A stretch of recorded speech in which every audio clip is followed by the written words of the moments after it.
జై జాగృతి జై తెలంగాణ కవిత గారి నాయకత్వం కవిత గారి నాయకత్వం జై తెలంగాణ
రేపటి రోజు ఏప్రిల్ 25 నాడు మేడ్చల్ జిల్లాలోని మునీరాబాద్ అద్వైత కన్వెన్షన్లో తెలంగాణ జాగృతి అధ్యక్షురాలు శ్రీమతి కల్వకుంట్ల కవిత గారు కొత్త పార్టీ ఆవిర్భావం చేస్తున్నందున ఈరోజు రాజన్న సిరిసిల్ల జిల్లా నుంచి మన జాగృతి నాయకులు యువ నాయకులు మన పూసల వినయ్ గారు సిరిసిల్ల నుండి పెద్ద ఎత్తున మా కార్యకర్తలతో నాయకులతో పెద్ద ఎత్తున తను పాదయాత్ర చేస్తున్నారు.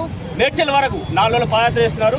కాబట్టి తనకు మంచి జరగాలని సిరిసిల్ల నుంచే జయయాత్ర స్టార్ట్ కావాలని మేము ఈ సిరిసిల్ల ప్రయాణం కోరుకుంటున్నాము. కవితక్క గారు 2006లో తెలంగాణ జాగృతి స్థాపించి తను తెలంగాణ ఉద్యమంలో ఏ విధంగా పనిచేశారో రాష్ట్ర ప్రజలకు తెలుసు. కవితక్క గారిని కుటుంబ సభ్యులే పార్టీ నుంచి బయటకు పంపించి అవమానించారు. కవితక్క ఎవరికి భయపడకుండా తను సొంతంగా ఒక యాత్ర పెట్టారు. ఆ యాత్రలో జనాల నుంచి పెద్ద ఎత్తున పిలుపు వచ్చింది.